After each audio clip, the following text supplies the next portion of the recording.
Hello नमस्ते साथीहरु, स्वागत छ तपाईहरुलाई हाम्रो YouTube च्यानल नेपाल इन्जिनियर्स लोक सेवा सोलुसनमा। आजको भिडियोमा तपाईहरुको लागि एस्टिमेटिङ एन्ड पोस्टिङको चाहिँ सब्जेक्टिभ क्वेशन लिएर उपस्थित भएको छु, जुन कि अहिले कर्णाली प्रदेश र संघको सबैको लागि चाहिँ धेरै नै इम्पोर्टेन्ट रहेको छ। यो सब्जेक्टिभ क्वेशनहरुको चाहिँ इम्पोर्टेन्ट क्वेशनहरु जति पनि छ सिलेबस कभर हुने गरी चाहिँ म क्वेशनहरु लिएर उपस्थित भएको छु। यसमा तपाईहरुको सब्जेक्टिभ क्वेशन अनि त्यसपछि एमसीक्यूहरु कुन इम्पोर्टेन्ट छ, कस्तो कन्फ्युजनहरु एमसीक्यूहरु छ, कन्ट्रोभर्सी ग्रीन जोनको क्वेशनहरु सबै चाहिँ यसमा डिस्कस हुनेछ टपिक वाइज। त्यसमा सबभन्दा पहिला हेर्न सक्नुहुन्छ एस्टिमेट के हो, what are the purpose of estimate.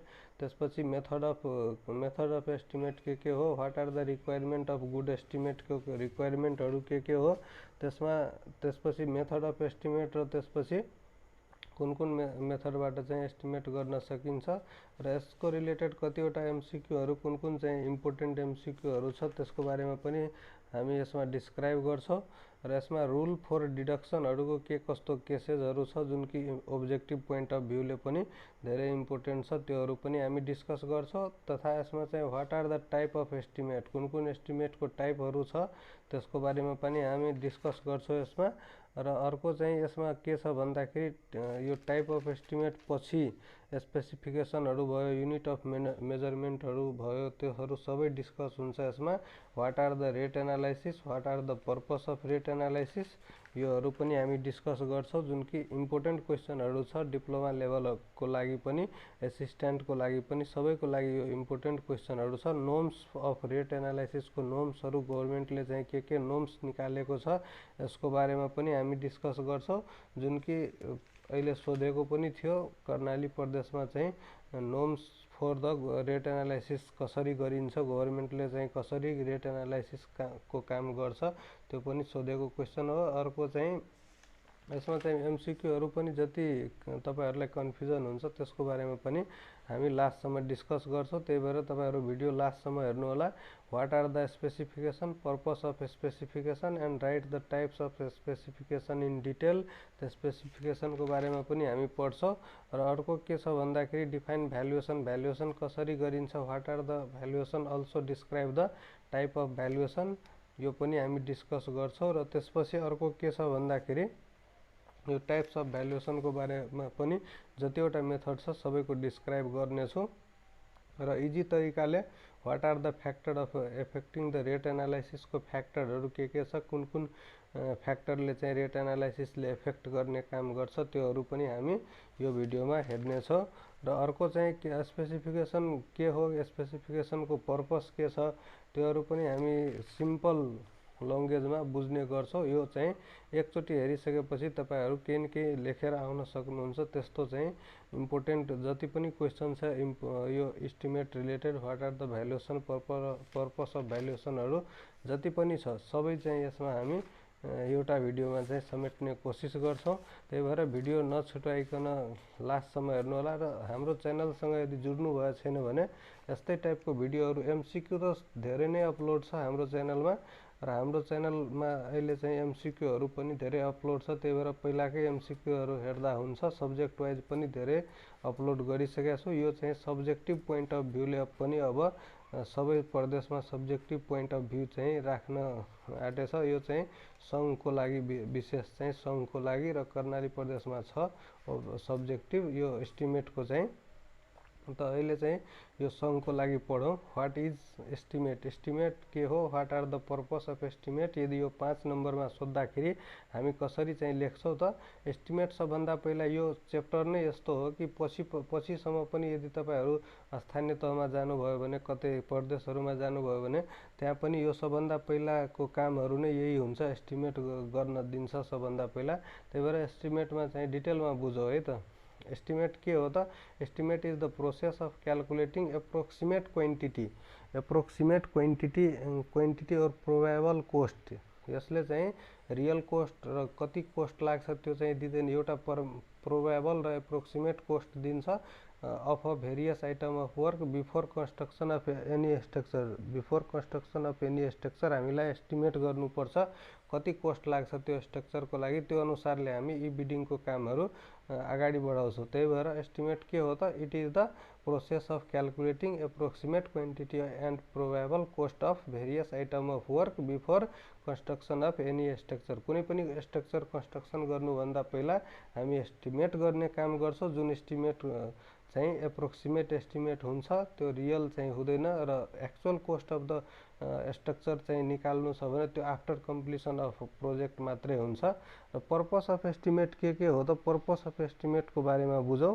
To find the probable cost of work, कति कोस्ट लाग्न सक्छ, find the probable cost of work.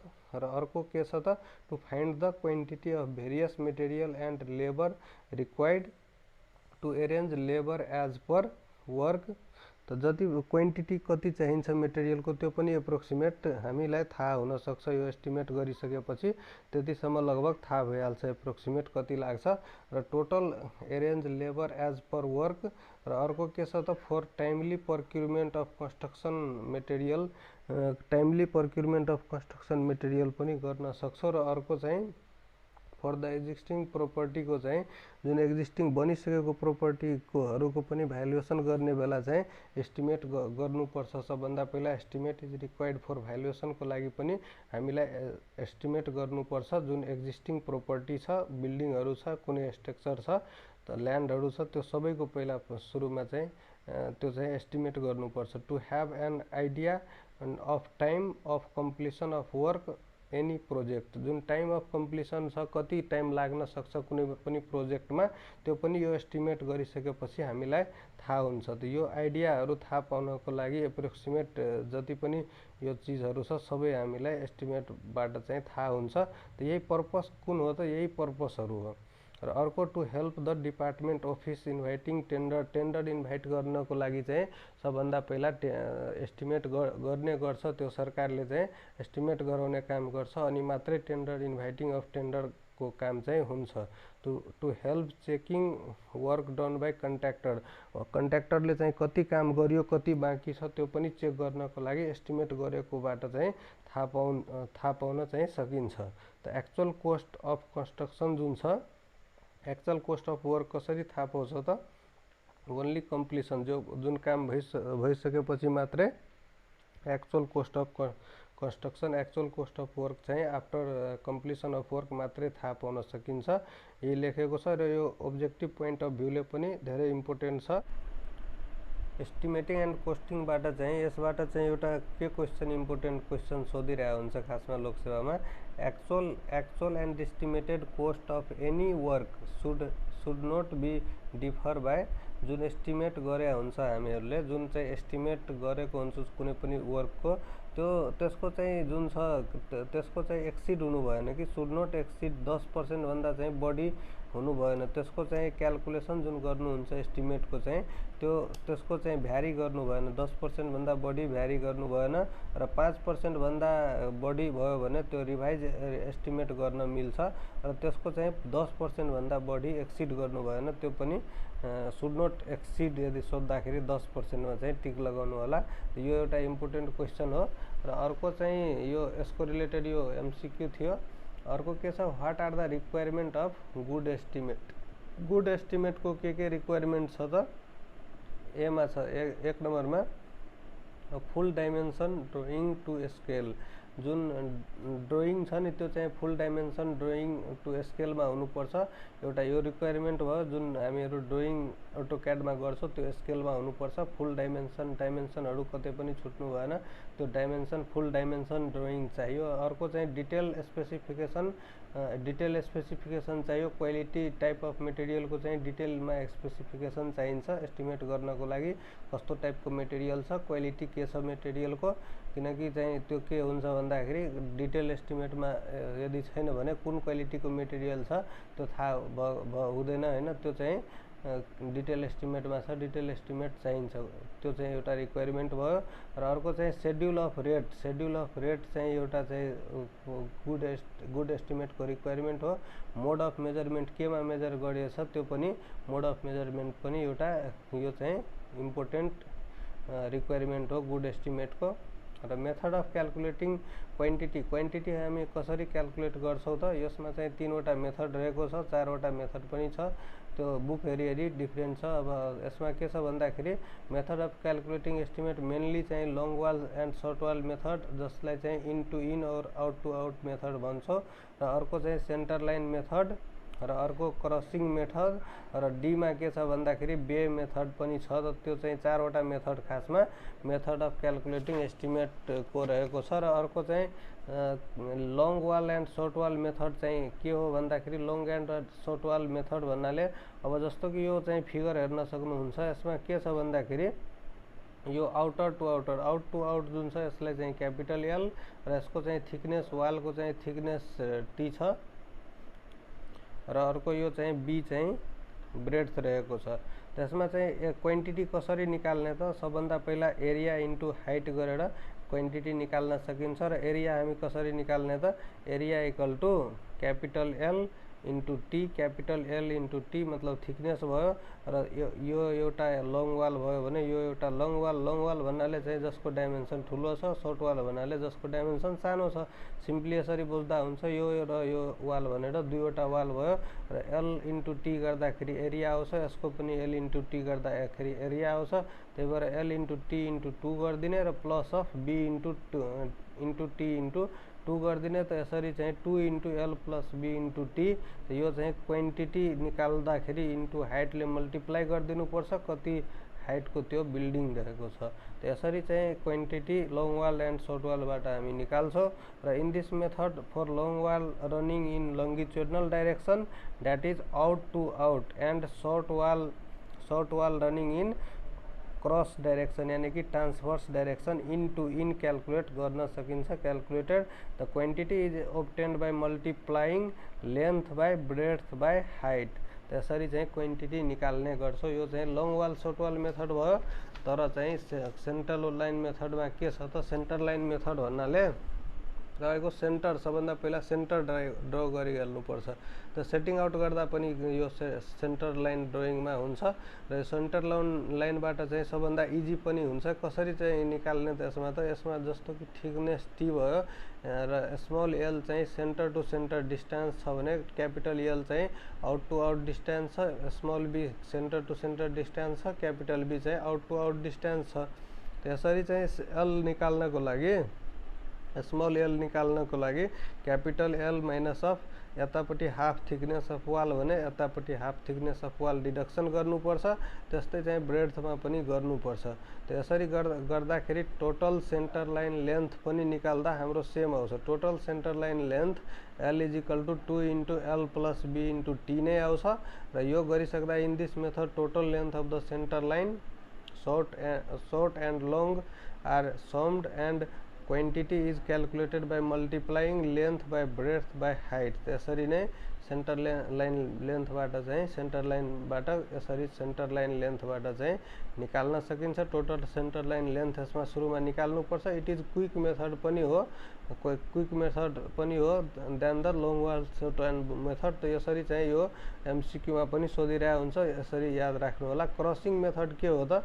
Crossing method this is the method adopted when the external wall around the building have own thickness and internal wall have different thickness। जस्तो कि यो बाहिरको exterior wall 10 इन्चीको हो अथवा 9.5 इन्चीको छ भने 5 इन्ची या 4.5 इन्चीको partition wall छ भने त्यस्तोमा चाहिँ फेरि यो क्रसिङ मेथड पनि राम्रै हुन्छ। किनकि यो यसमा के छ भन्दाखेरि जस्तो कि यो T1 thickness outer exterior thickness छ, इन्टरनल थिकनेस चाहिँ T2 छ भने हाउस एक्सटेरियर वाल जस्तो कि 10 इन्चीको र इन्टेरियर वाल 5 इन्चीको छ भने डिफ्रेन्ट थिकनेस भयो भने त्यस्तो केसमा क्रसिङ मेथड युज गर्ने गर्छ। र in this method external wall is calculated by, external wall जुन छ त्यो क्यालकुलेटेड गर्न सकिन्छ सेन्टर लाइन मेथडबाट, र इन्टरनल वाल जुन छ त्यो चाहिँ इन्टरनल वाल जुन छ त्यो लङ वाल सर्ट वाल मेथडबाट क्यालकुलेट गरेर, यानी कि it is the combination of long wall short wall method र यो चाहिँ सेन्टर लाइन मेथड दुवैको चाहिँ कम्बिनेसन मेथड यो क्रसिङ मेथड हो। र बे एउटा मेथड हो, तर त्यो यो तीनवटा चाहिँ मेन चाहिँ क्यालकुलेटिङ द क्वान्टिटी चाहिँ निकाल्नको लागि मेथड अफ एस्टिमेटमा यो चाहिँ तीनवटा रहेको छ। र अर्को चाहिँ के छ भन्दाखेरि जस्तो कि नोटमा यो लेख्न सक्नुहुन्छ, centre line method is used for the calculation of building culvert well and all of the above. त्यसमा चाहिँ सेन्टर लाइन मेथड खासमा बिल्डिङको लागि मस्टली युज हुन्छ, त्यही भएर यसमा बिल्डिङमा टिक लगाउन सक्नुहुन्छ। यो चाहिँ क्वेसन लोकसेवामा सोधिसकेको क्वेसन हो। त्यस्तै अर्को अब्जेक्टिभ हेर्न सक्नुहुन्छ, यसकै रिलेटेड अर्को अब्जेक्टिभ के छ भन्दाखेरि in centre line method in calculation of volume for cross wall what deduction must be made for centre line length at each junction. यदि यस्तो एट इच जङ्सन भनिदिँदाखेरि त्यो जङ्सनमा, जस्तो कि यो जङ्सन भयो, एउटा जङ्सनमा त half of the wall thickness मात्रै घटाउनु पर्छ, तर यदि जङ्सन नहुँदाखेरि half of the thickness in each side हुन्छ। तर जङ्सन यदि क्वेसनमा छ भने हाफ अफ द ब्रेड्थ मात्रै हुन्छ। त यसको चाहिँ सही उत्तर यो हुन्छ। यो ब्रेड्थमा कतिजनाले चाहिँ सोचेर टिक लगाइदिन्छ, यो गल्ती हुन्छ फेरि। र नियरेस्ट मेजरमेन्ट चाहिँ कसरी डिडक्ट गरिन्छ, नियरेस्ट मेजरमेन्ट कसरी गरिन्छ त लेन्थको चाहिँ 0.01 मिटरसम्म, बडीमा पोइन्टभन्दा 2वटा अक्षर यानि कि 0.01 मिटरसम्म यो नियरेस्ट मेजरमेन्ट हो भने एरियाको 0.01 मिटर स्क्वायर र भोल्युमको 0.01 मिटर क्युब हो भने यो वेटको चाहिँ 0.001 टन हो, त्यही भएर 0.001 हो, नत्र 1 केजी लेख्दा हुन्छ। र 1 केजी बराबर चाहिँ 1 टन बराबर 1000 केजी हुन्छ, त्यही भएर 1 केजी बराबर 0.001 टन हो। 1 केजी याद राख्दा हुन्छ, अनि कन्फ्युजन हुँदैन। र अर्को के छ भन्दाखेरि एक्सेप्सनमा के केस रहेको छ त लेन्थ यदि वुड वर्कको सोद्धाखेरि लेन्थको टर्ममा यदि वुड वर्कको मात्रै वुड वर्क दिएछ भने 0.02 मिटर हुन्छ। त्यसमा वुड धेरै महँगो पाउँछ, त्यही भएर यसको चाहिँ 0.002 मिटर हुन्छ र जसलाई चाहिँ 2 mm भन्न सकिन्छ। र बीमा के छ भन्दाखेरि आरसीसी स्ल्याबको केसमा 0.005 मिटर और इक्वल टू 5 mm सम्म टोलरेन्स राख्न सकिन्छ। र बीम र स्ल्याबको केसमा पनि त्यही हो। र लेस देन 20 सेन्टिमिटर रोड छ भने 5 mm सम्म चाहिँ कन्सिडर गर्न सकिन्छ। र अर्को के छ भन्दाखेरि स्टिल्ड एन्फोर्समेन्ट छ भने स्टिल्ड एन्फोर्समेन्टको लेन्थलाई चाहिँ 5 mm सम्म टोलरेन्स राख्न सकिन्छ। र अर्को चाहिँ स्टिल्ड एन्फोर्समेन्टको डायमिटरको केस आउँछ भने 0.1 mm को चाहिँ टोलरेन्स राख्न सकिन्छ। र त्यस्तै लेन्थको त्यो 4वटा केस भयो एक्सेप्सनमा। र एरियाको केसमा के छ भन्दाखेरि एरियाको स्टिल प्लेटको एरियाको चाहिँ 0.0001 स्क्वायर मिटरसम्म टोलरेन्स छ भने भोल्युमको टर्ममा सोद्धाखेरि वुडवर्क मात्रै आउँछ। वुडवर्कको भोल्युमको टर्ममा यदि सोद्धाखेरि 0.001 मिटर क्युब हुन्छ वुडवर्कको। र यो चाहिँ लेन्थको टर्ममा 0.002 अथवा 2 mm। त यो चाहिँ क्वेसन कुनै बेला सोधिरहेको हुन्छ, त यसरी चाहिँ याद राख्न सक्नुहुन्छ।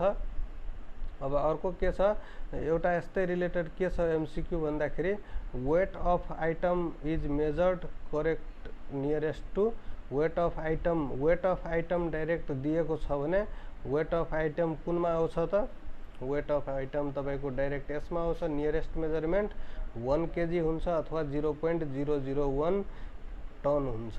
त यसको चाहिँ सही उत्तर ए भइदियो। अब क्वेसन नम्बर नेक्स्टमा के छ भन्दाखेरि 2 मा के छ, the thickness of the beam slab is taken nearest.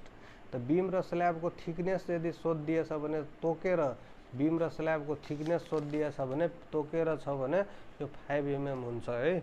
Beam र स्ल्याबको थिकनेस भनेर भनिदिएछ भने त्यसको 5 mm हुन्छ, त्यही भएर यसको चाहिँ सही उत्तर बी हुन्छ।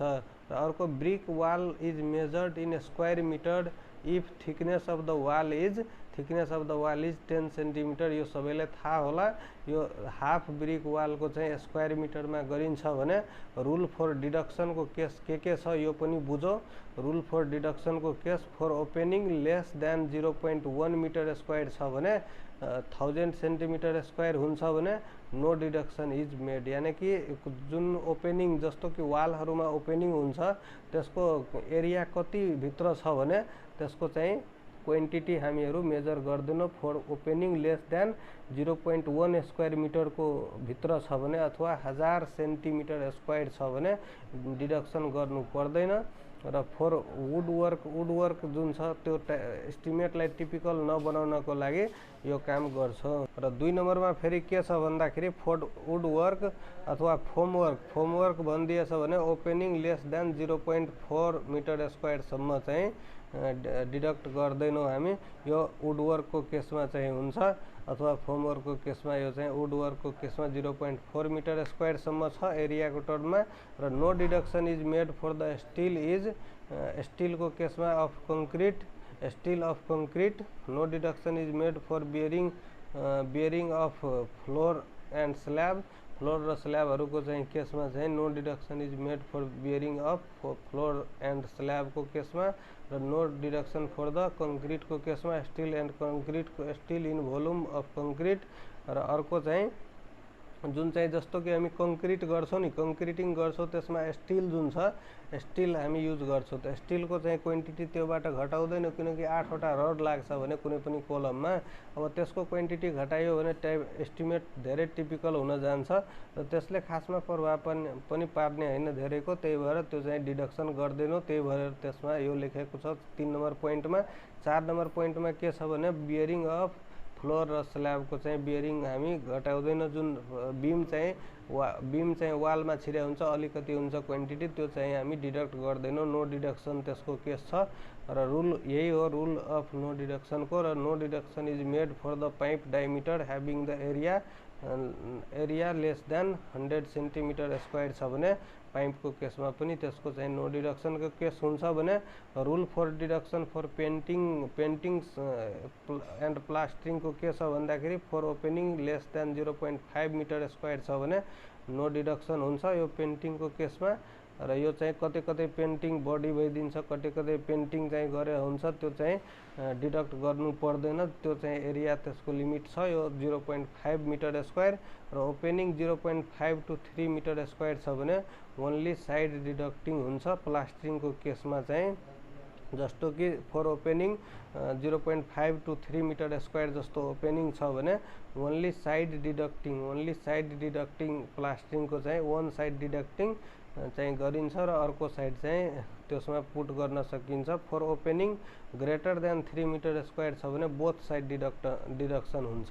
र in the case of estimation of plastering surface deduction are not made for paint of beam end of rafter small opening less than 0.5 metre square all of the above यसको चाहिँ सही उत्तर हुन्छ। र नेक्स्ट भिडियोमा हामी यसको सेकेन्ड पार्टमा अब हामी what are the type of estimate यसको बारेमा डिस्कस गर्छौँ। टाइप अफ एस्टिमेट के हो र त्यसपछि अर्को चाहिँ के हामी टाइप्स अफ एस्टिमेटको चाहिँ डिटेलमा पढेर र what are the rate analysis के हो त्यसको बारेमा पनि पढ्छौँ। हाम्रो च्यानललाई सब्सक्राइब गरेर भिडियोलाई लाइक गर्न सक्नुहुन्छ र केही सुझाव छ भने त्यो चाहिँ कमेन्टको मार्फत चाहिँ लेख्न सक्नुहुन्छ। हस्त साथीहरू यति भन्दै आजको भिडियो यहीँ टुङ्गिन्छ। धन्यवाद। नेक्स्ट पार्ट हाम्रो छिटै नै अपलोड हुन्छ, त्यसको लागि अलिकति मात्रै वेट गर्नु होला। त्यो पार्ट 2 पनि अपलोड गर्छु र त्यो प्लेलिस्ट भिजिट गरेर अरू पनि MCQ पनि हेर्नु होला। धन्यवाद।